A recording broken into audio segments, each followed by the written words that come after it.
Okay. So we pushed this back.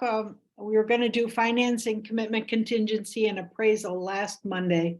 And then I was going to do more about the gap and other surroundings of the financing commitment contingency this week. But because they couldn't do it last week, we're really putting them all together. And actually it's good. As I was talking with Steph, I'm going to give sort of a general meaning to all of the paragraphs in these contingencies, because it is imperative you as the buyer's agent or you as the listing agent understand this section of the offer so thoroughly that you can put your client at ease. If you sort of go over it quickly and, this is yada, yada, yada, and this is the way it always looks, and we'll get the loan commitment in 30 days, blah, blah. And if you rush it over like that, and then something happens prior to closing or at closing or whatever, and I get a call from the client, the seller or the buyer or the other agent saying they didn't know that, they didn't understand that, this is where you don't explain it to them at the point in time when there's a problem. When you are doing buyer counseling or when you're doing a listing presentation, it is very important that you understand this financing commitment contingency and appraisal contingency thoroughly. It's up to you, not a last minute call to Steph and I, but we will take it to Steph and me, correct myself. We will take the call, but you should have a handle on this. And that's why we're doing it again. We'll continue to do it again. We'll continue to bring up points about this so that you all have a really solid understanding of this contingency. This was changed. It used to be called the financing contingency, and they have changed it recently when they updated the offer to financing commitment contingency. So it's a contingency protecting your buyer that they will get a loan commitment in order to make sure that they have the money from the lender. So if they don't get that loan commitment, that contingency is not satisfied. And those are the contingencies that are put in there to protect the consumer, to protect the buyer. So let's get going. So it is important. I know a lot of people want to write a cash offer to be more attractive to the sellers, but it can put the buyer in a real jeopardy if somehow the cash is not there, or somehow there is a compromise to it. So because we're in a very sensitive economic time where we're flirting with inflation, we're flirting with recession, all of the things that the Fed is trying to monitor it by raising the interest rates, trying to keep the reins under control here. And as these rates are changing and rising, it puts our buyers in sort of a complicated time. So make sure that you are working with the lender to know what the current rate is in the commitment contingency. Give that rate a little padding where it has fixed rate financing, annual rate of interest shall not exceed on line 264. Give that a little bit higher than what the lender is saying the current rate is, because maybe by the time the loan is ready to be delivered, or the loan commitment ready to be delivered, the rate has gone up. And the buyer can say, sorry, I'm not going to partake in this offer because the rate is higher than what I put in the offer. So you will make sure as a listing agent, as I say here, to also make sure there's a little cushion for an interest rate rise. Check with the lender to ask him how many days he needs. What Tammy was asking earlier is coordinating the actual date to get the loan commitment. Do you really want it to be the day before closing or right at the day of closing? That's not going to make a seller feel very comfortable. When you're filling out those lines in the financing commitment contingency, use a mortgage calculator. There's a very good one at Focus Title. All you do is put in the pertinent facts, which is the rate, the actually the amortization of 30 years usually, and the loan amount, and it will give you the principal and interest payment per month. If you put in the offered amount, and then you say the loan amount is they're getting they're putting down 10%, then you have to calculate, or the app will calculate then what the loan amount is. Or you find out exactly what the loan amount is and you put that in the app. But it's hard to calculate on your own. You might be a math whiz, but I think 99% of us need a mortgage calculator to understand this and get the amortization of monthly payment. All of the lines in this contingency must be filled in. It's very important. There's a line 255, talks about discount points. You can see it up here. And we have shown as an example, 0 really goes in that line because that's points. And at this point in time, not many mortgages are asking for points. And what points are is really cash that will buy the rate down a little bit. Say if the current rate gets up to say 7, that's pretty high. You can do so many points. Each point will bring that percentage down a little bit. Back in the day when rates were sky high, 16%, 17%, we used points all the time because it was the only way the buyer could afford a mortgage. And he would literally cash down or put down cash in points to lower the rate. So right now in today's market, even though we're 7, even though we could be 7 and higher, I don't think we're at points at this point. But the lines being filled in, this is generally where I want you to read every line yourself and make sure your seller or buyer, reads every line, because it's about the contingency to obtain a written, and you put in the type of loan that you're getting, if it's an FHA or conventional. First mortgage loan, it's important that that's first. As described, within how many days, again, check the lender about how many days it'll take him to get the loan commitment. Again, that's what the contingency is about. And then you put in the loan amount, not the purchase price amount, but the loan amount. So if they're putting 5% down or 10% down or whatever, you're going to put down what that final number is. And the amortization is usually 30 over 30. Sometimes they're doing 15 years, but mostly they are 30 over 30. And again, getting down to line 255, you're putting in points. Do not calculate for the purposes of the contract what insurance payments would be monthly or what taxes would be monthly. You're only going to describe in this section the principal and interest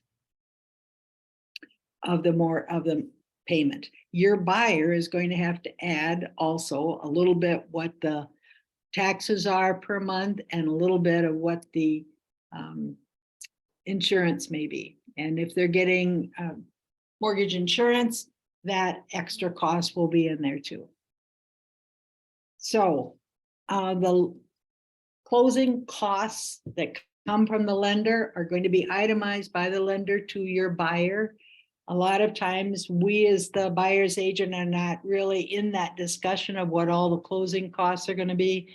You know, that's the cost of the appraisal and all the origination costs and that each lender will give, and each lender is going to vary.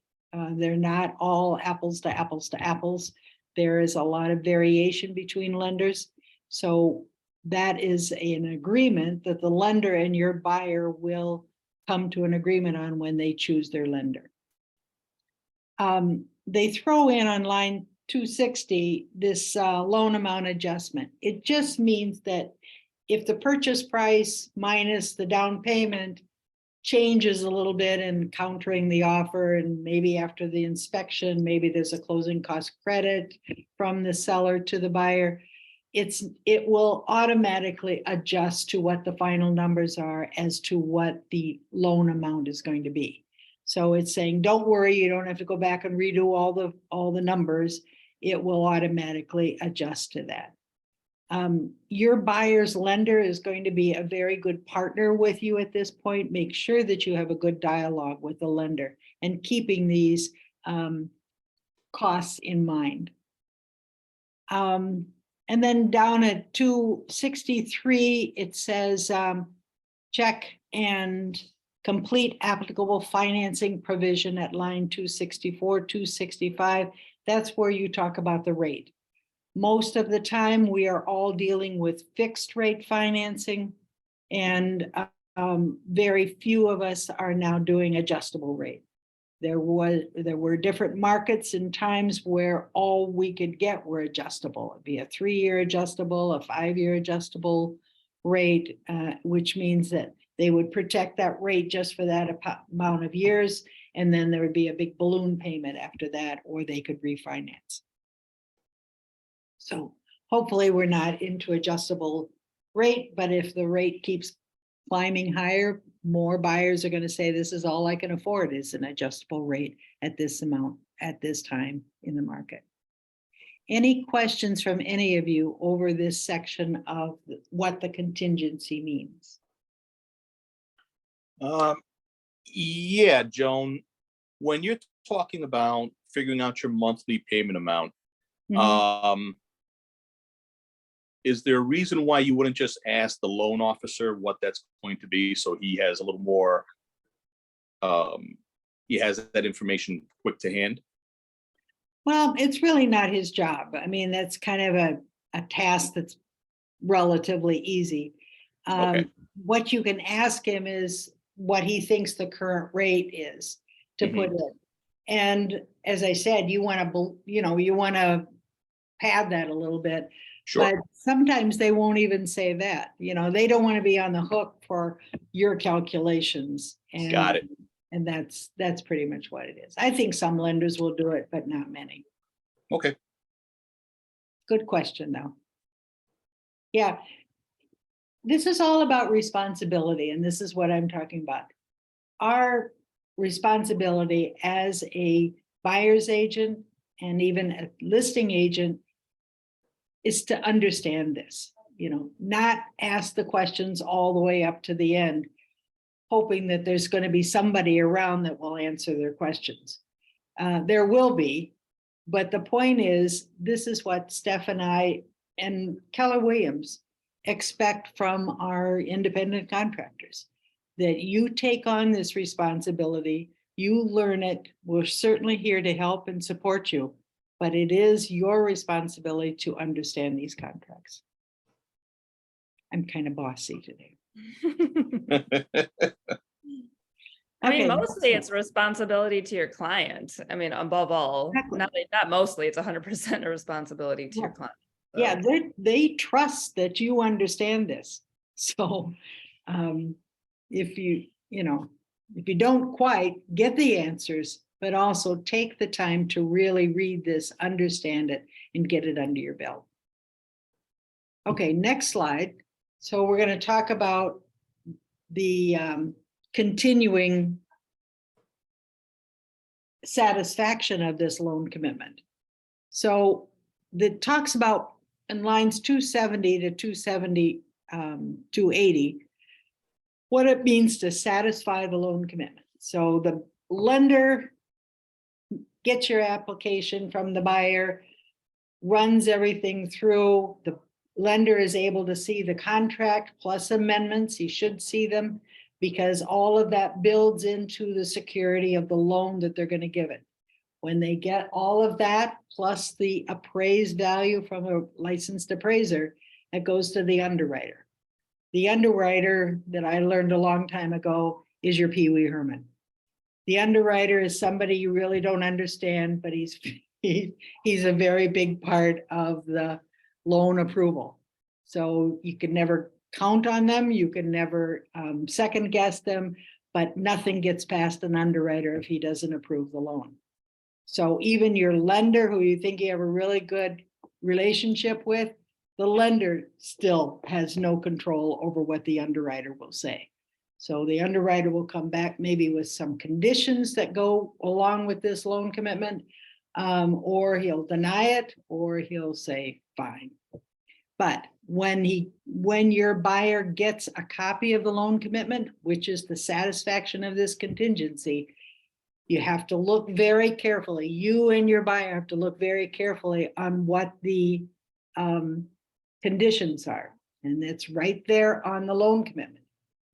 The conditions may be something that is extremely important or maybe very hard for your buyer to satisfy.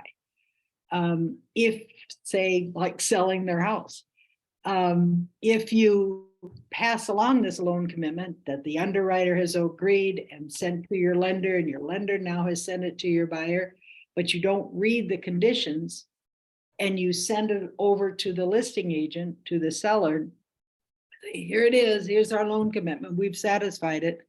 But nobody really paid attention to the conditions, like, oh, by the way, you get the loan if you sell your house first, or, oh, by the way, you get your loan if the appraisal works. Those things are critical to your buyer. So he cannot pass along the loan commitment until he also signs that loan commitment, meaning that he's understood it, he's read it, he knows that he has the capability of satisfying those conditions. Then he can send it to the listing agent. And then the loan commitment is satisfied.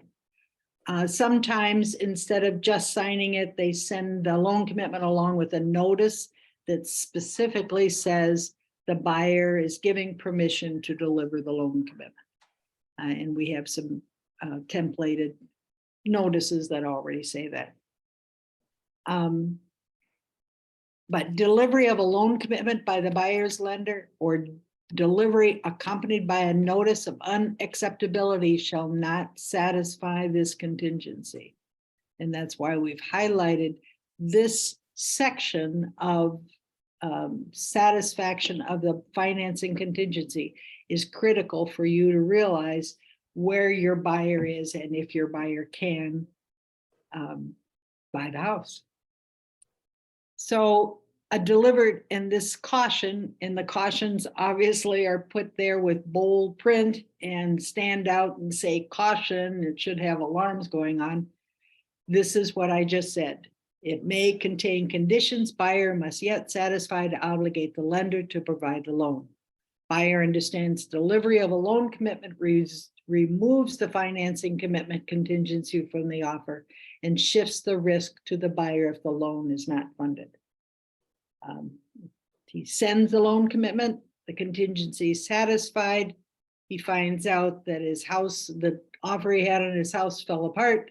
He can't sell his house. He's still obligated to go to that closing table and buy that new house, even if he hasn't closed on his. So it puts him in extreme financial jeopardy. So that's why they put caution.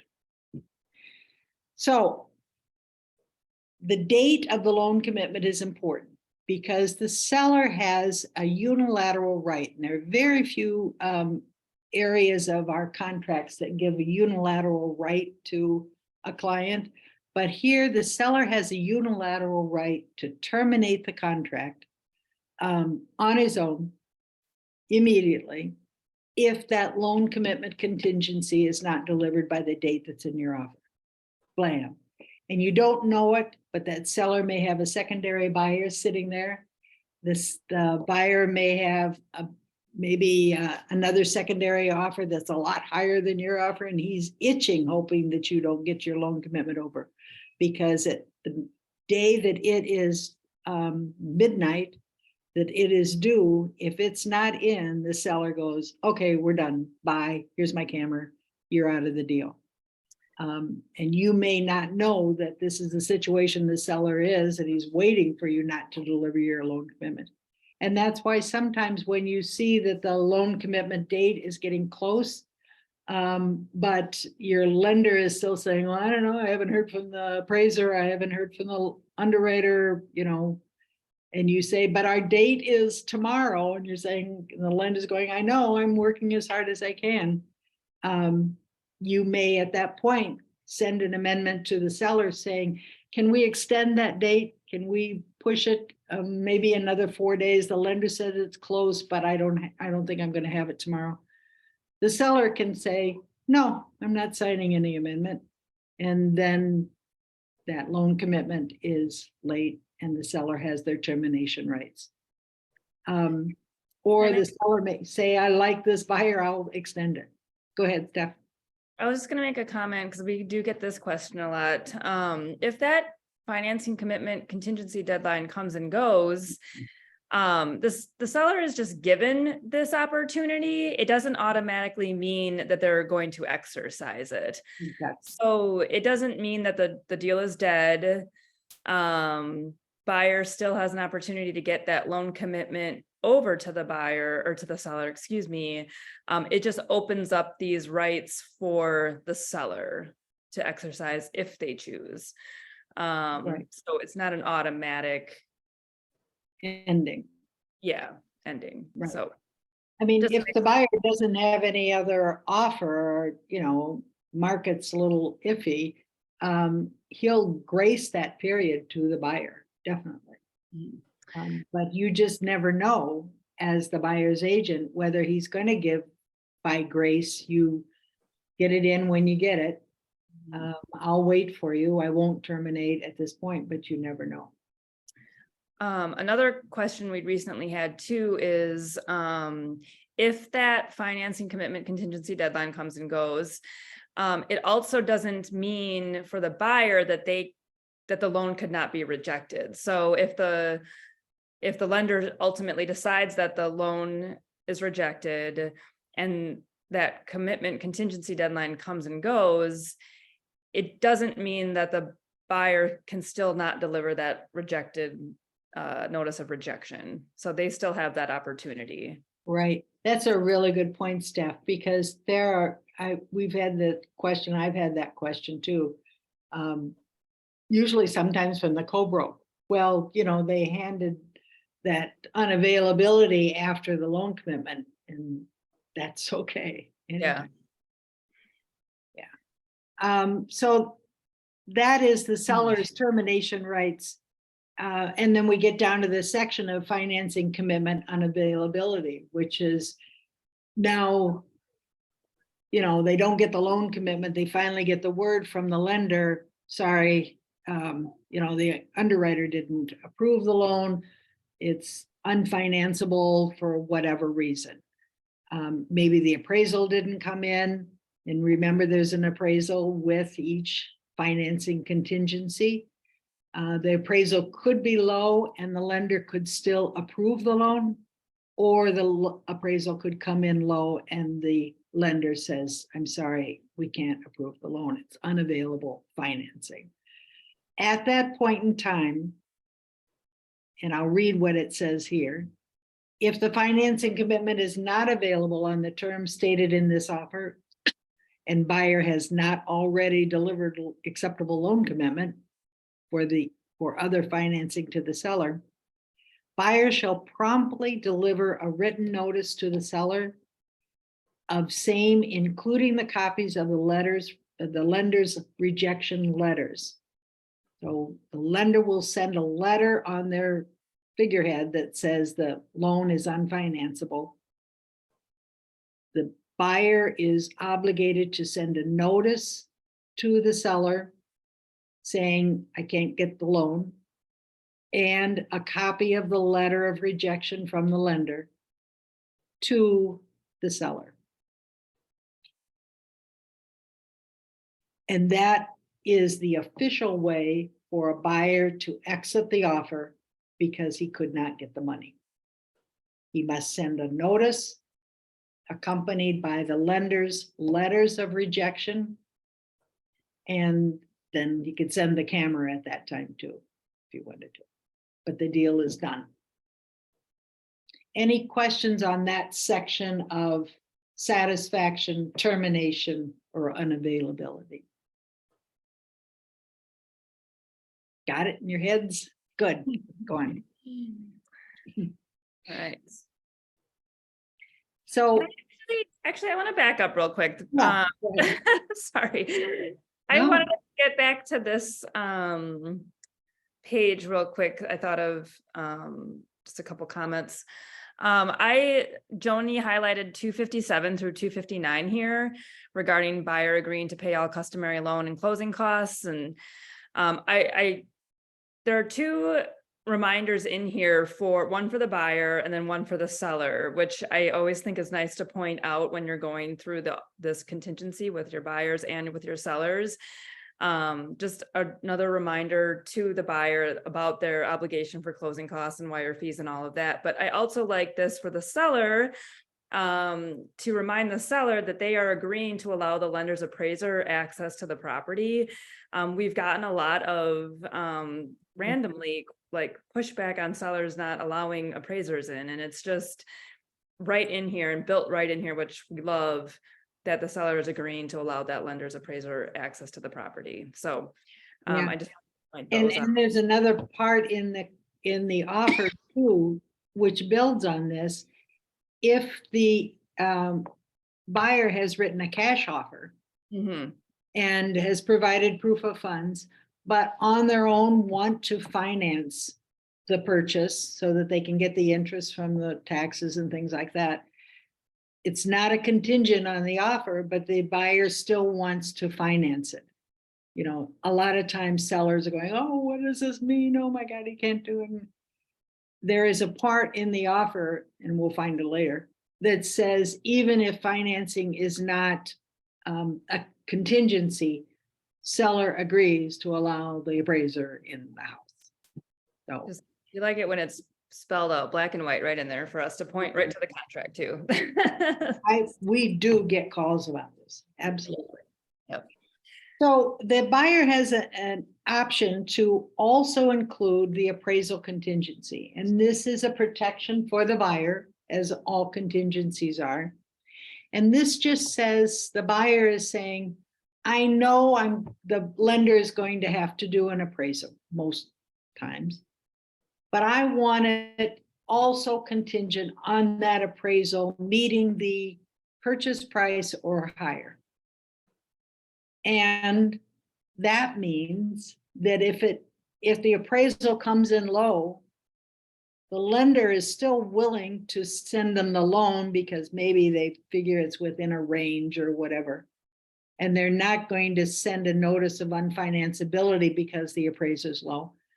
The buyer has no way of getting out of that offer then, unless he has the appraisal contingency included in his offer. And so this protection of the appraisal contingency creates an added bonus in there that the lender may or may not write a letter of unfinancing based on a low appraisal, and the buyer is still stuck in the contract to buy that house with a low appraisal. If he has this appraisal contingency marked, then a low appraisal can automatically exit the buyer immediately from the contract. So we go to the next slide. This is actually what the appraisal contingency looks like. And if marked, it asks for that it is contingent upon buyer or buyer's lender having the property appraised at a buyer's expense by a Wisconsin licensed or certified independent appraiser who issues an appraisal report dated subsequent to the date of line 1 of this offer. So it can't be an old appraisal. Indicating that the appraised value for the property equal to or greater than the agreed upon purchase price. Gives a time that this contingency is going to be satisfied, and usually it kind of coincides with the amount of time that the loan commitment is due. So it's going to give the appraisal time, about the same time as the other financing contingency. So within those number of days, he delivers to the seller the appraisal report indicating the appraised value less than the agreed upon purchase price and a written notice objecting to the value. So if he has just this part of the contingency filled out, if that appraisal comes in $200 lower than the purchase price, $5,000 lower than the purchase price, $30,000 lower than purchase price, the buyer now can send, just like with the financing unavailability, he can send a notice with a copy of the appraisal stating that it is lower than the purchase price and a camera that he is out of this deal. So it gives that buyer extra protection. The lender may still have approved that loan with a lower appraisal, but with the appraisal contingency, there's no wiggle room. It's either at purchase price or above or not. Can they issue a camera if the seller has a right to cure? No, and that's why I'm saying if it's just this part of the appraisal contingency, it is done. It's a done deal. But now you're right, Tammy. Now it has the right to cure. So here's some negotiating between buyer and seller. Okay, seller, they can say seller shall not have the right to cure. Hammer, done deal. If the seller has the right to cure, seller may satisfy this contingency by delivering a written notice back to the buyer, adjusting the purchase price to the value shown on the appraisal part. So he has to come up with a notice saying, okay, I'm going to cure, I'm going to make up the difference, adjusting the price to meet the lower appraisal price. Within, and the 5 days is the default, within 5 days after buyer's delivery of the appraisal report and the notice objecting to the value. So it has to be timely. The buyer sends a notice saying the appraisal is unsatisfactory. If the seller has right to cure, there's no need for a camera because the seller can say, wait, I'm going to cure it. I'm going to make up the difference. We'll lower the price to the appraised value. Seller and buyer agree to promptly execute an amendment initiated by either party after delivery of a seller's notice, solely to reflect the adjusted purchase price. I had a call on Saturday just on this. And the agent asked me, what do we do now? The seller agreed to make up the whole gap of the appraisal. Now what do we do? It's right there.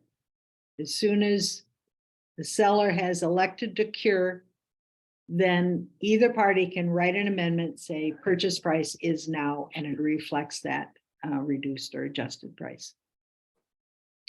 This offer shall be null and void if the buyer makes a delivery of that notice objecting to the appraised value and the written appraisal report, and then the seller does not have the right to cure.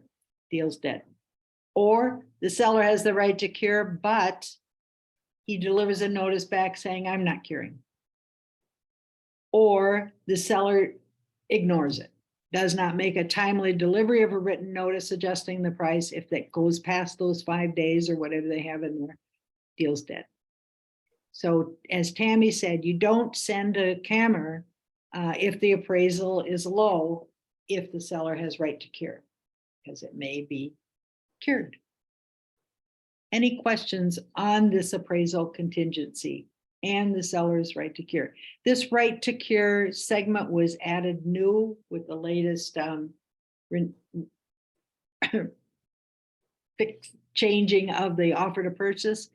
And it really helps a lot of the deals back and forth. Now, there can still be within this time frame some amendments thrown back and forth between the buyer and the seller. Say within those days of the appraisal coming in low And before the seller has to respond, if he has right to cure, instead of the seller making up the whole difference, an amendment can come from the buyer and say, let's split it. I'll do half, you do half, and they'll come up with an amendment saying the appraisal contingency is hereby satisfied that the agreed purchase price is now this. And it's really, seller came down half, the buyer is going to come up half.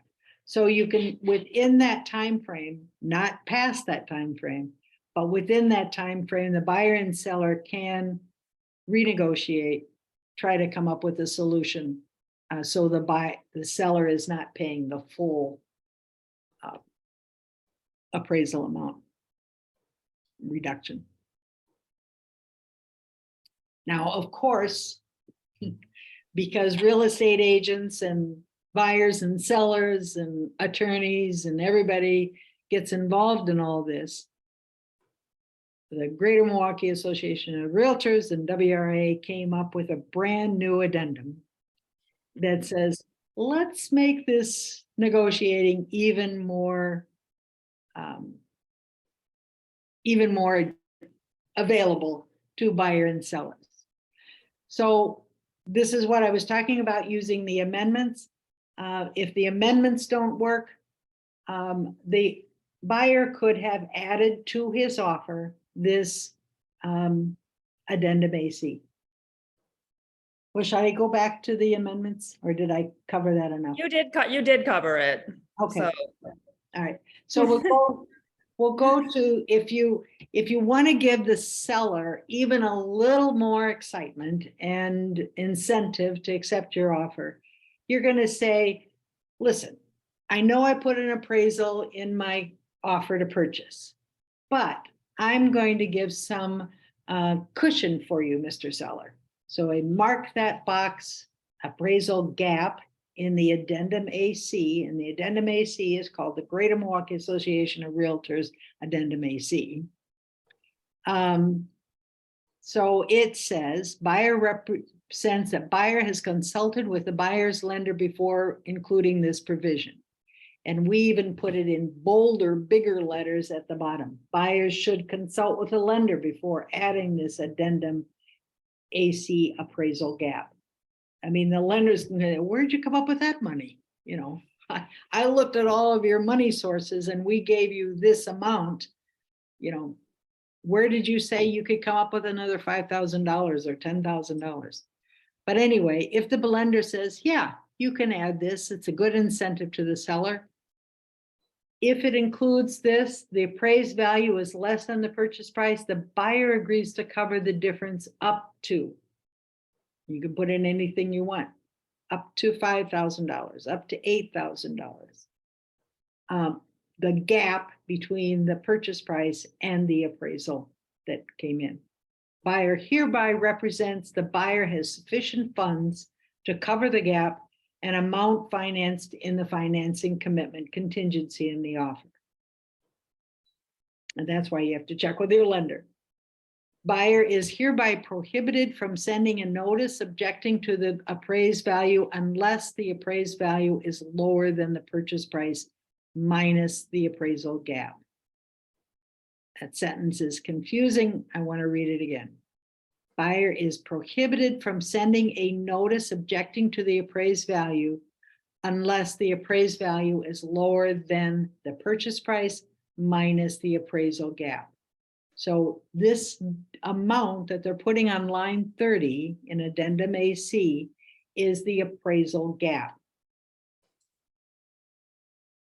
If the seller has the right to cure the appraisal contingency in this offer, seller may satisfy the contingency by delivering a written notice back to the buyer, adjusting the purchase price to the value shown on the appraisal report plus the appraisal gap. All other terms of the appraisal contingency remain the same.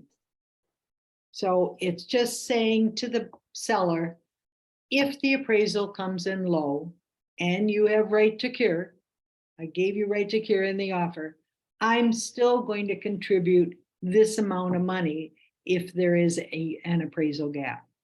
So if the seller has right to cure, he cures what is left over from the buyer giving the appraisal gap. So that amount of money they call the appraisal gap that the buyer is saying they will furnish. But they can't furnish it unless they talk to their lender, because the lender says you don't have that money. Any questions about the addendum AC, the appraisal gap?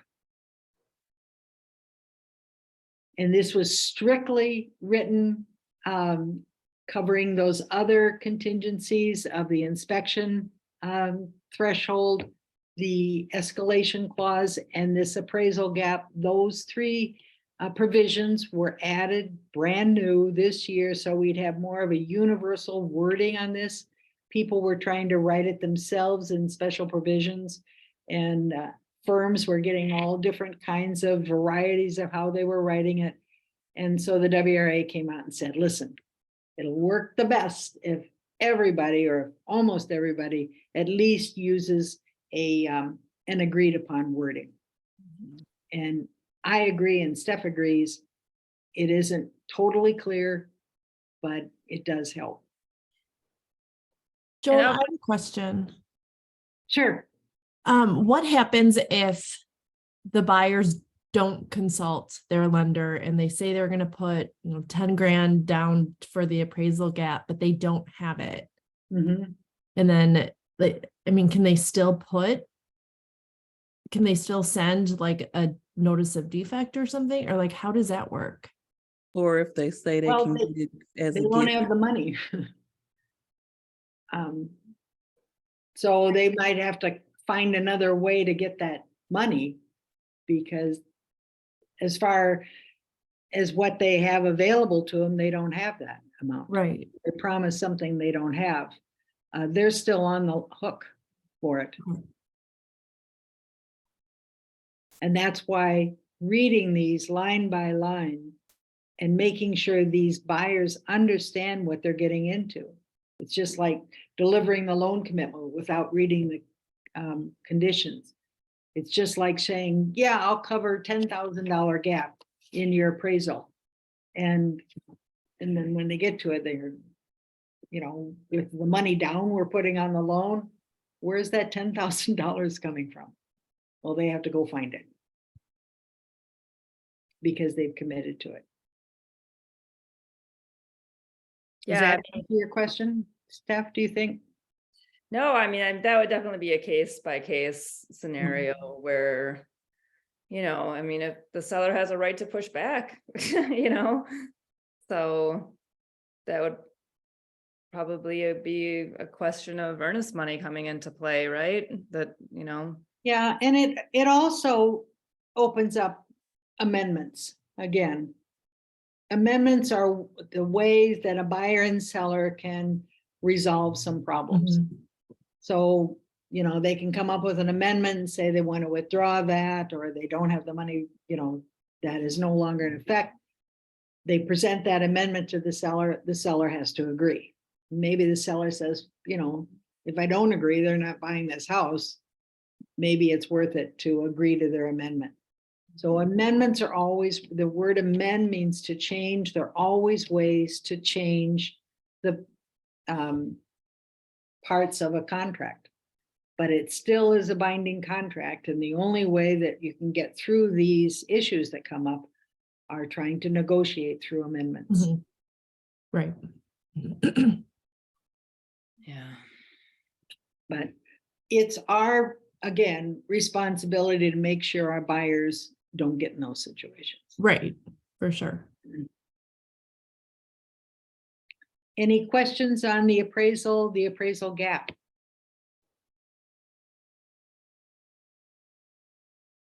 I see something in the chat. Random question: is a contract binding if no earnest money was put down? It still is, yes. If the parties agreed, both signatures are on that contract, yeah, and it's binding. But a lot of sellers will say, I want to see how much you are in this. If I were a listing agent, I would have a hard time allowing my seller to accept an offer with no earnest money. protection. Okay, so given all that, the final slide is about a cash offer.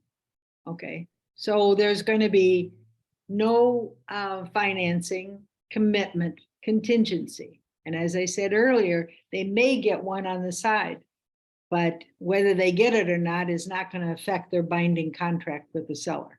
It's still intact, and they can get a financing if they want. The appraiser can be let into the property, but the one main obligation that a buyer, if he's writing a cash offer, and he's doing it because he knows his will be picked because it's cash. Cash is king. Seller likes a cash offer, but they're saying you have to provide proof of funds. You can't just say, I've got the money, pick me, pick me. You have to provide proof of that. So lines 296 to 307 in the offer, it starts, if this offer is not contingent on financing commitment, meaning cash, within so many days, 7 is the default. After acceptance, you might want to put 10 if it's going to be hard to find, but 7 to 10 days, buyer shall deliver to seller either, number 1, reasonable written verification from a financial institution or a third party in control of buyer's funds. That can mean their accountant, it can mean their attorney, whatever, that the buyer has at the time of verification sufficient funds to close. So it means the funds are sitting right here, ready to close. And sufficient means it's enough to cover the purchase price. So they have to prove that they've got that money right then and there to do it.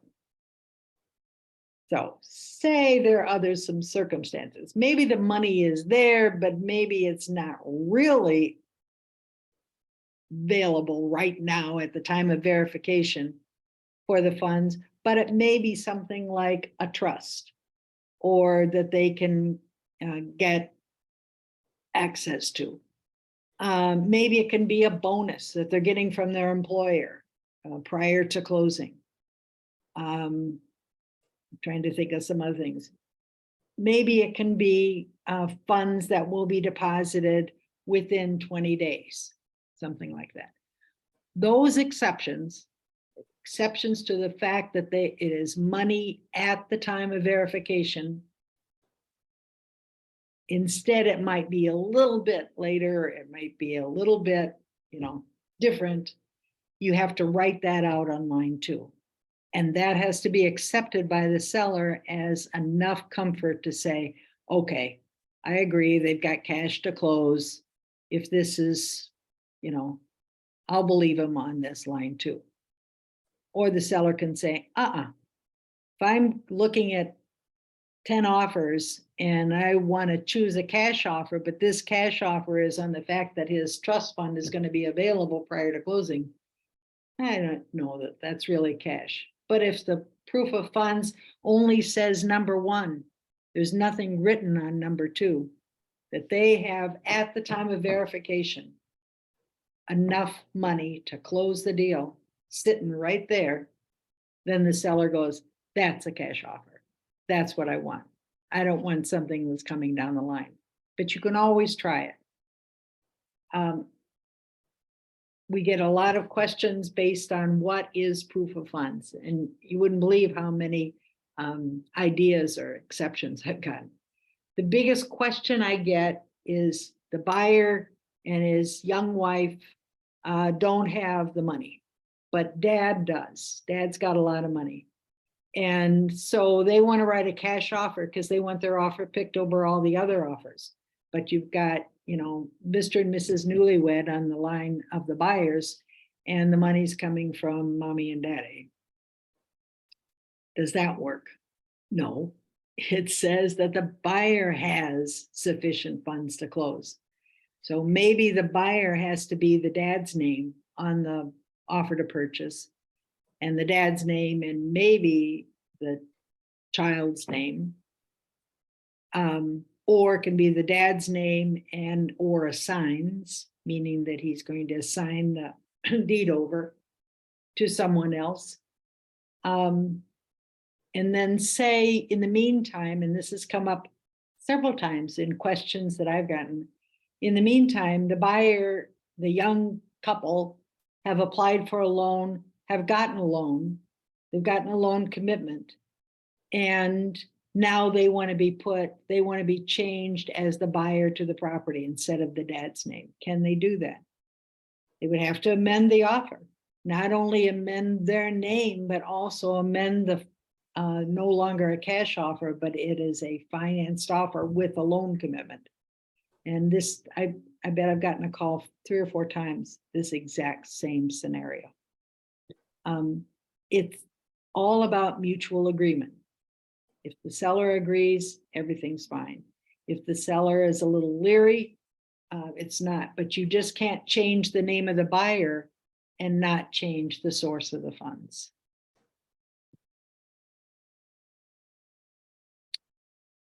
Is this